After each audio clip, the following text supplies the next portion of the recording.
આપણે નેટનો પ્રોબ્લેમ છે. નેટ અને લાઇટ બંને ગઈ છે. વાંધો નહીં, આપણે મોબાઈલથી લઈ લઈએ, આગળ ચાલીએ. ગુરુજી પ્રશ્ન પૂછું? હા, એક જ મિનિટ, આ પૂરું થાય કરું. એટલે આ પ્રમાણે અ અલ્પતર સાતનો, છનો અને એકનો અલ્પતર અને એની સાથે એનો અવસ્થિત બંધ પૂછો. એટલે એવું કહી શકાય ને કે ત્રીજે, આઠમે ને નવમે હંમેશા સાતનો, નહીં નવમો નહીં, ત્રીજે ને આઠમે હંમેશા સાતનો અવસ્થિત જ હોય ને ગુરુજી? હમ અને તેરમા ગુણસ્થાનકે હંમેશા એકનો અવસ્થિત. જી. જી, ધન્યવાદ ગુરુજી. સર, ઉપર ઉપશમ શ્રેણીથી પડતા એટલે 11 થી 10મું આવે કાં તો ચોથું આવે, બીજો કોઈ વિકલ્પ નથી? ના, આ બે જ વિકલ્પ છે. 11 થી જી પડતા કાં તો 10મું આવે અને કાં તો ચોથું આવે. જી. હવે આના વિશે પણ તમે વિચારી શકો. હવે 11મા ગુણસ્થાનકે એકનો બંધ છે. હવે સીધો ભૂયસ્કાર, હે ને? હવે સીધો ભૂયસ્કાર વિચારીએ તો એકનો બંધક જીવ સીધો 10મે આવે તો 6નો બંધક થઈ જાય, એટલે એકમાંથી 6માં આવ્યો તો આ એક ભૂયસ્કાર. અને એકમાંથી સીધા ચૌથે આવે અને ચૌથે આને 7 પ્રકૃતિ બાંધવા લાગે તો એ આ રીતે એકમાંથી 7માં પણ જવાય. તો આ રીતે બે રીતે ઘટે. આ વસ્તુ મેં ક્યાં સમજાવી છે તમને? તો આ વસ્તુ મેં તમને અહીંયા સમજાવી છે. જો કે એ 7નો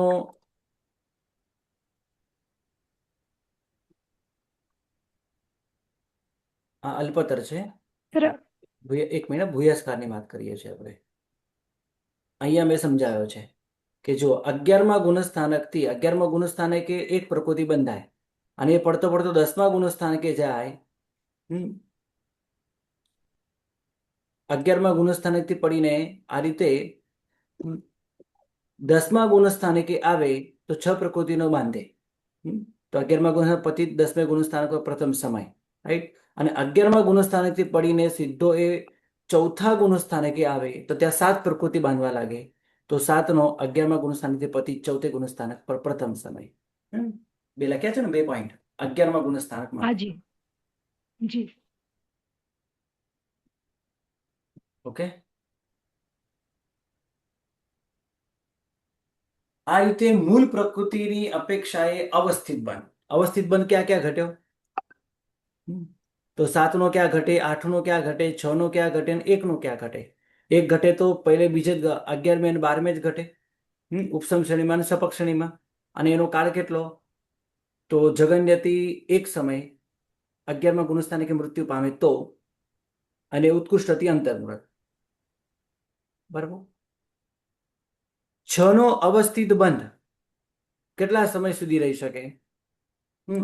કારણ કે 6નો બંધ માત્ર 10મા ગુણસ્થાનકે જ હોય. તો ઉપસમ શ્રેણીમાં, એટલે 6નો અવસ્થિત બંધની વાત કરું, બરાબર.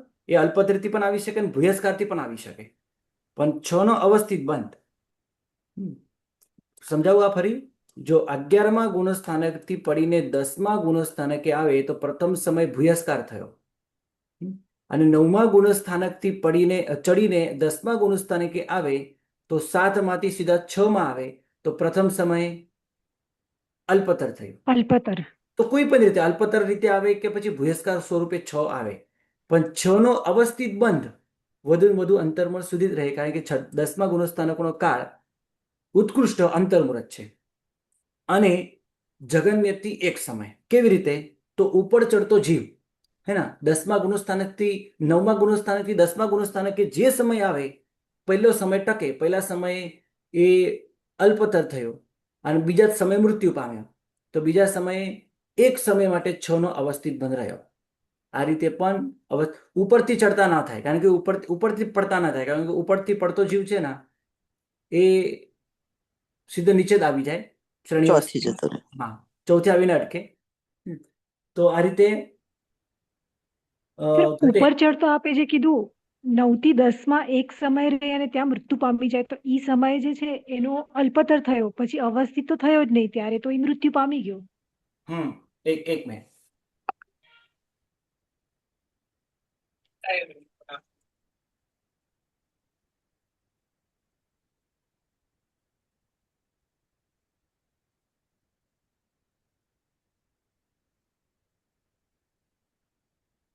જો કે આ રીતે પણ ઘટે એમાં કોઈ ના નથી, કારણ કે પડતો જીવ પણ મૃત્યુ તો પામી શકે. 11મા ગુણ સ્થાને મૃત્યુ પામી શકે, 10મા ગુણ સ્થાને કે નીચે ઉતરતો મૃત્યુ કેમ ન પામી શકે? પામી શકે. તો એની અપેક્ષા પણ ઘટે, કોઈ વાંધો નથી. ઓકે. જી, એટલે હું એમ કહેતી હતી, જો ઈ ચડતે 9મે થી 10મે ચડે છે અને ત્યારે એક સમય પહેલા સમય ઈ અલ્પતર થયો અને હા ત્યારે ઈ મૃત્યુ પામી ગયો, તો અવસ્થિતમાં ગયો જ નહીં એમ.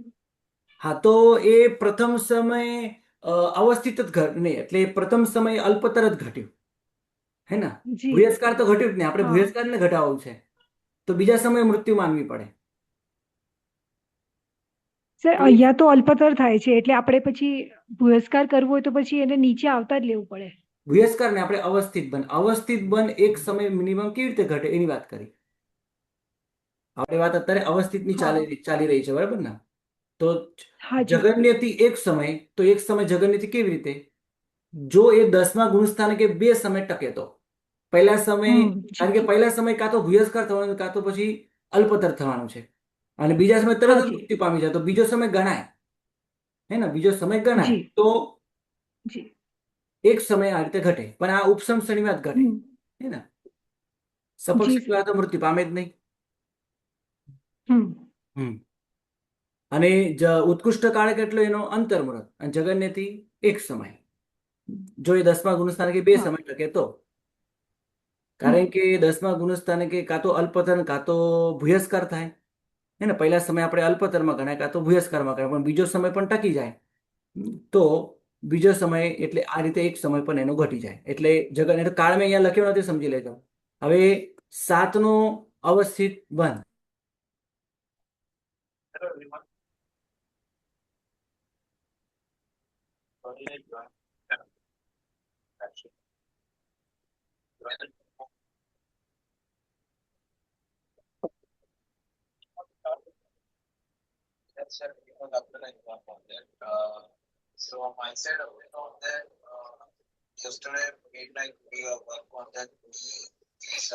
કેટલા એવું કે પડતી વખતે પડતી વખતે ન પામે એવું કે, ચલો બરાબર છે. હવે 7નો અવસ્થિત બંધ વિચારીએ. 7નો અવસ્થિત બંધ 1 2 3 4 5 6 7 8 અને 9 ગુણસ્થાનક સુધી છે. હવે એનો ભેગો કાળ આપણે ગણીએ ને, બહુ મોટો થાય. પહેલા ગુંઠાણાનો જ બહુ મોટો છે, એટલે એનો બહુ મોટો થઈ ગયો. જે તો એનો દેશોન અર્ધપૂતગલ પરાવર્તન થઈ શકે. દેશોન વિચાર કરો, અવસ્થિત બંધ છે ને આ તો. હા, તો 7નો અવસ્થિત બંધ કેટલો થાય? તો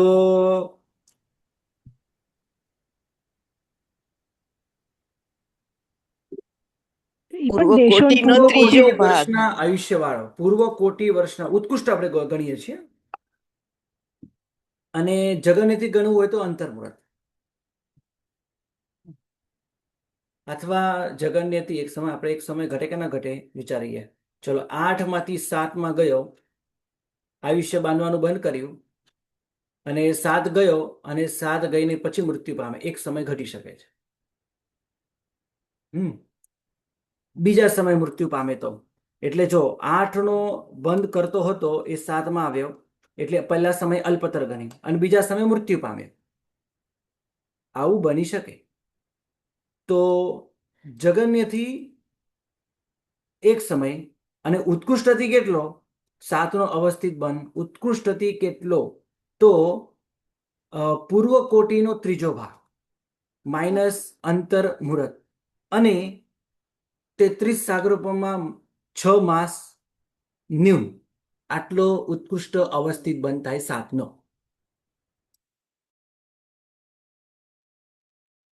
જગન્ય એક સમય કઈ રીતે થાય? એટલે એમ સાત બાંધવાનું ચાલુ કરે ને બીજા એક સમય મરી શકે?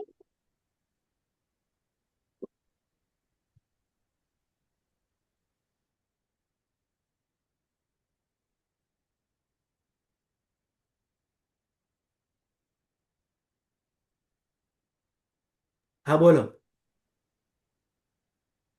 બોલું સર? આપણે કહ્યું ને જગન્ય એક સમય, હા તો આઠમાંથી સાત બાંધવાનું ચાલુ કરે અને એ સમયે મૃત્યુ પામી શકે એમ. હા પામી શકે ને, કઈ વાંધો નથી. આયુષ્ય પૂર્ણ થવાના આરે હોય, એટલે આયુષ્ય બંધાઈ ગયું, મૃત્યુના આરે હોય, આયુષ્ય બંધાઈ ગયું હોય અને ઉપર 2 સમય જતા રહે અને પછી તરત મૃત્યુ પામી શકે છે. હા, પણ આયુષ્ય બાંધ્યા વગર મૃત્યુ ન પામે. બરાબર. હા, એટલે અંતર મુહૂર્ત પેલા તો બાંધે જ ને, એટલે તરત જ, અને પછી અંતર અંતર મુહૂર્ત મુહૂર્ત સુધી એને પછી જ બંધ મૃત્યુ કર્યો, થાય. આયુષ્યનો અંતર મુહૂર્ત સુધી બંધ કર્યો એટલે 8નો હા અવસ્થિત બંધ થયો અને પછી હા. જ્યારે આયુષ્ય બાંધવાનું પૂર્ણ કર્યું, આયુષ્ય બંધાઈ ગયું, પછી 7 ઉપર આવ્યો એટલે અલ્પતર થયું. હમ. હા, તો પહેલા સમય અલ્પતર ગણાય. પહેલા પછી સમય બીજા અલ્પતર સમયે ગણાય. મૃત્યુ પામી હાજી, પહેલા સમય અલ્પતર ગણાય તો બીજા સમય મૃત્યુ પામી ગયો. તો એક સમયે હે ને, આ એક સમયે 7નો અવસ્થિત રહ્યો. પહેલા સમય અવસ્થિત આ 7 અહીંયા 7 થઈ, અહીંયા પણ 7ની પ્રકૃતિ, એને 7 પ્રકૃતિ બંધાય. તો આવું બની શકે 2 સમય પછી મૃત્યુ પામે, પણ આયુષ્ય બાંધ્યા વગર મૃત્યુ ન પામે. આયુષ્ય જેવું પૂર્ણ થઈ જાય, એટલે આયુષ્ય બાંધવાનું પૂર્ણ થઈ જાય, તરત જ આયુષ્ય પણ પૂર્ણ થઈ જાય, આવું બને. વચ્ચે ખાલી 2 સમયનો અંતર રહે એટલે આ રીતે બીજા સમય મૃત્યુ પામે. તો 7નો અવસ્થિત બંધ એક સમય અને ઉત્કૃષ્ટ 7નો અવસ્થિત બંધ કેટલો? તો દેશન પૂર્વ કોટી વર્ષમાં ત્રીજો ભાગ લેવાનો, એમાં અંતર મૃત્યુ પ્લસ 33 સાગરોપમ -6 માસ, આટલો 7નો અવસ્થિત બંધ રહે. પછી આયુષ્ય અવશ્ય એ આયુષ્ય બાંધે છે, એટલે 7માંથી 8માં જાય છે. એટલે અવસ્થિત બંધ નિરંતર બંધ કેટલો રહ્યો? તો 7નો આટલો. ખ્યાલ આવી ગયો બધા કેવી રીતે બને? પૂર્વ કોટીનો ત્રીજો ભાગ, એમાં માઇનસ અંતર્મુહૂર્ત 90, કારણ કે અંતર્મુહૂર્ત આયુષ્ય બંધાય એને ત્રીજા ભાગમાં, અને 33 સાગરોપમ -6 માસ, એટલો અવસ્થિત બંધ રહે. અને 7નો અવસ્થિત બંધ કેટલો ને 8નો અવસ્થિત બંધ કેટલો? તો અંતર્મુહૂર્ત. એમાં કઈ એક સમય ઓછો કરવાની કઈ જરૂર નથી, કારણ કે અંતર્મુહૂર્તમાં એક સમય ઓછો કરો તો એ અંતર્મુહૂર્ત જ કહેવાય.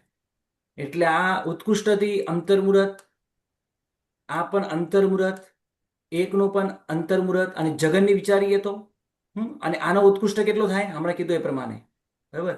અને જગન્ય કેટલો ઘટે, ક્યાં ક્યાં ઘટે? તો જગન્ય એકનો એક સમય, 6નો પણ એક સમય, 7નો પણ એક સમય, અને 8નો જગન્યથી ન ઘટે. જગન્યથી એક સમય ન ઘટે. કેમ ના ઘટે? કારણ કે આયુષ્ય બાંધતું તો જેવું વચ્ચેથી મૃત્યુ પામે જ નહીં. એટલે જગન્યથી પણ અને ઉત્કૃષ્ટથી પણ અંતર્મુહૂર્ત. આનો કાળ મેં અહીંયા જગન્યથી અને ઉત્કૃષ્ટથી લખ્યો નથી. ભાગશાળી તમે આ બંને કોલમ ઉમેરી દેજો. અવસ્થિત 7નો અવસ્થિત બંધ જે કીધું ને આપણે, હા 7નો જે ઉત્કૃષ્ટ અવસ્થિત બંધ કીધો દેશોન હા પૂર્વ કોટી, તો જી. એ સમજાવશું સર કેવી રીતના આવે છે? કાં તો કેવી રીતે પછી આવ્યો? આગળ આવતું તો હોય તો આગળ. સૌથી ઉત્કૃષ્ટ આયુષ્ય બાંધનાર જીવ 33 સાગરોપમ, બરાબર. સૌથી ઉત્કૃષ્ટ આયુષ્ય 33 સાગરોપમ છે. હવે આ 33 સાગરોપમનું આયુષ્ય કોણ બાંધી શકે? મનુષ્ય બાંધી શકે, રાઈટ. અનુત્તર. હા, હા. અનુત્તર વાસીદેવનું 33 સાગરોપમનું આયુષ્ય કોણ બાંધી શકે? ત્યાં તો જનારા મનુષ્ય જ હોય ને. અને જી. મનુષ્યમાં વધુ વધુ આયુષ્ય, આમ મનુષ્ય જાતિની અપેક્ષાએ વધુ આયુષ્ય 3 પલ્યપમ વાળા છે, પણ 3 પલ્યપમ વાળા 33 સાગરોપમમાં જાય નહીં. અને એ જાય તો પછી 3 પલ્યપમમાં જ જઈ શકે. તો આપણે આ કયા મનુષ્યની વાત કરીએ તો આ ભરત ક્ષેત્ર વગેરેમાં 5 ભરત, 5 મહાદેવ સંખ્યાત. ક્ષેત્રમાં રહેલો હોય, અને એમાં પણ દેશોન પૂર્વ કોટી વર્ષના આયુષ્યવાળા હોય. કેટલું આયુષ્ય? દેશોન પૂર્વ કોટી વર્ષના સર્વ ઉત્કૃષ્ટ આયુષ્ય છે. આ જીવ જે છે એનાથી ઓછા આયુષ્યવાળા પણ બાંધી શકે, પણ આપણે સર્વ ઉત્કૃષ્ટ લેવાનું છે ને, એટલા માટે. હવે એની અંદર આયુષ્ય બંધાય ક્યારે? તો આયુષ્યના ત્રીજા ભાગે બંધાય. આ પહેલો ભાગ કાઢી નાખ્યો, બીજો ભાગ કાઢી નાખ્યો, આયુષ્ય ન બંધાય. અને ત્રીજો ભાગ શરૂ થતાની સાથે આયુષ્ય એ બાંધે. જો ફરીથી કહું, આ દેશોન પૂર્વ કોટી આયુષ્ય વાળો આ જ આયુષ્ય છેલ્લા અંતર્મુહૂર્તમાં પણ બાંધી શકે, પણ આપણે તો ઉત્કૃષ્ટ રહેવો છે, એના માટે આ વિચારણા ચાલી રહી છે. તો આ ત્રીજો જે ભાગ છે, દેશોન પૂર્વ કોટી વર્ષનો ત્રીજો ભાગ, એમાં અંતર્મુહૂર્ત સુધી એ આયુષ્ય બાંધે, 8 પ્રકૃતિ બાંધે. અને એના પછી સાતનો બંધ શરૂ કરે. પ્રથમ સમય અલ્પતર થયું અને પછીના બધા જ સમયે એ સાતનો બંધ રાખ્યો. પછી એ મૃત્યુ પામીને દેવલોકમાં દેવ તરીકે ઉત્પન્ન થયો. ત્યાં પણ 33 સાગરોપમનું આયુષ્ય બાંધતા બાંધતા સાતનો જ અવસ્થિત બંધ રહ્યો અને છેલ્લા 6 માસ બાકી રહે ત્યારે ફરીથી આયુષ્ય એને બંધાય. ફરીથી 8નો ભૂયસ્કાર થશે, 7માંથી 8માં જશે. તો 7નો અવસ્થિત બંધ કેટલો સમય ટક્યો?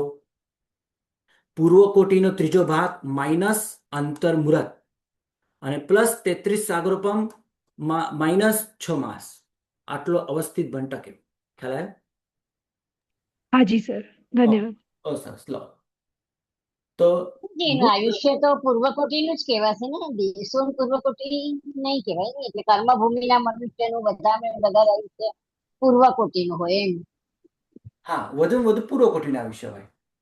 આમ જો કે હા. 5 ભરત 5 ઐરાવતમાં પણ યુગલિક કાળ હોય ત્યારે પલ્લ્યપમ 3 પલ્લ્યપમ સુધી પણ પહોંચી જાય. પણ એ 3 પલ્લ્યપમ વાળો લેવાનો જ નથી, કારણ કે અનુત્તરનું કોઈ આયુષ્ય બાંધી શકતો જ નથી. હા, એટલે દેશો પૂર્વકોટી નહીં બોલવાનું ને, પૂર્વકોટી આયુષ્ય. હા, પૂર્વ કોટી વર્ષ એ બરાબર છે, પણ આપણે એમાં ત્રીજો ભાગ જે છે, હે ને, ત્રીજો ભાગ જે છે એમાં આપણે માઇનસ કર્યો ને. હા, દેશો નહીં બોલવાનું, પૂર્વ કોટી વર્ષમાં દેશનું બોલવાની કઈ જરૂર નથી. પૂર્વ કોટી વર્ષમાં ત્રીજો ભાગ માઇનસ અંતર્મુહૂર્ત નિયમ અને પ્લસ 33 સાગરોપમ માઇનસ 6 માસ. ઓકે, દેશમ બોલવાની કઈ જરૂર નથી. આ પ્રમાણે મૂળ પ્રકૃતિની અપેક્ષાએ અવસ્થિત બંધ આપણે વિચાર્યો. એ અવસ્થિત કેટલા સમય સુધી રહે જગન્નેતે ઉત્કૃષ્ટથી વિચારણા કરી. મૂળ પ્રકૃતિઓમાં અવક્તવ્ય બંધ નથી. સંપૂર્ણ અબંધક થઈને ફરીથી બાંધવાની શરૂઆત જીવ કરતો નથી. માટે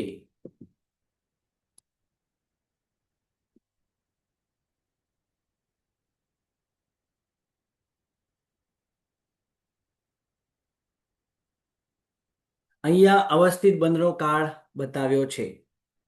બરાબર? દરેક ગુણ સ્થાનકની અપેક્ષાએ તમારે થોડોક બેસીને અભ્યાસ કરવો પડશે. આ ઉપસમ 6 નો અવસ્થિત બંધ ઉપસમ શ્રેણી સપક્ષ શ્રેણીમાં હોય છે. 10મા ગુણસ્થાને કે અંતર્મુહૂર્ત જ હોય. 11મા ગુણસ્થાને કે 1નું અવસ્થિત બંધ હોય ઉપસમ શ્રેણીમાં, એ પણ અંતર્મુહૂર્ત સુધી. આ ઉત્કૃષ્ટથી આપણે લખ્યું છે. જગન્યથી એક સમય પણ ઘટે. 12મા ગુણસ્થાને કે ત્યાં તો નિયમમાં અંતર્મુહૂર્ત હોય, ત્યાં જગન્ય એક સમય ના હોય. અને 13મા ગુણસ્થાને કે દેશમ પૂર્વ કોટી વર્ષ, અહીંયા બરાબર છે દેશમ પૂર્વ કોટી વર્ષ. ઉત્કૃષ્ટથી લખે છે, ઉ એટલે ઉત્કૃષ્ટથી, દેશમ પૂર્વ કોટી વર્ષ અને જગન્યથી અંતર્મુહૂર્ત. તરત જ 12માંથી 13માં જાય, કેવલ્યાન પામીને 13માંથી સીધો તરત જ 14મે જાય. તો 13માં 14માં ભેગો કાળ પણ અંતર્મુહૂર્ત જ છે. આ રીતે કરે તો.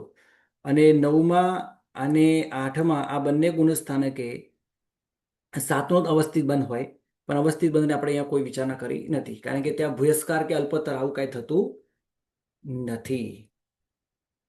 ભૂયસ્કાર જો કે થાય છે 6માંથી 7, બરાબર, પણ એની વિચારણા નથી કરી. હવે જો 7 છે, 8 કા અવસ્થિત બંધ વધુ ને વધુ અંતર્મુહૂર્ત, કારણ કે આયુષ્ય બંધાય ત્યારે જ હોય. અને એક સમય ત્યાં ઘટે જ નહીં. જગન્યથી પણ ઉત્કૃષ્ટથી પણ અંતર્મુહૂર્ત જ.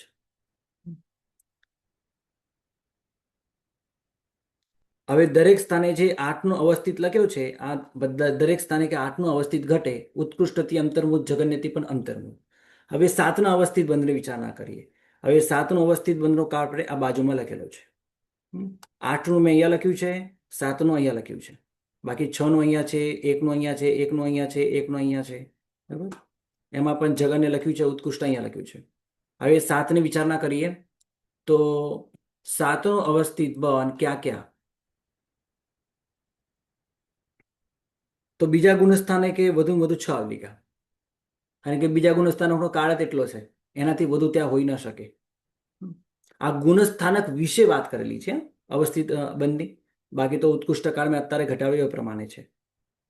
પછી જો 7નો અવસ્થિત બંધ આ રીતે બીજા ગુણસ્થાને કે 6 આવલિકા, ત્રીજા ગુણસ્થાને કે તો અંતર્મુહૂર્ત હોય, ત્યાં મૃત્યુ પણ ના પામે, એટલે નિયમમાં અંતર્મુહૂર્ત જ હોય, જગન્યથી પણ ઉત્કૃષ્ટથી પણ. ચોથા ગુણસ્થાને કે પૂર્વ કોટી વર્ષ, જો અહીંયા દેશો નથી લખ્યું મેં, બરાબર, ઉત્કૃષ્ટથી પૂર્વ કોટી વર્ષનો એક ભાગ, એટલે એ ત્રીજો ભાગ, એમાં માઇનસ અંતર્મુખ સમજી લેજો. અહીંયા માઇનસ અંતર્મુખ નથી. અને +33 સાગરોપામાં -6 માસ. આ રીતે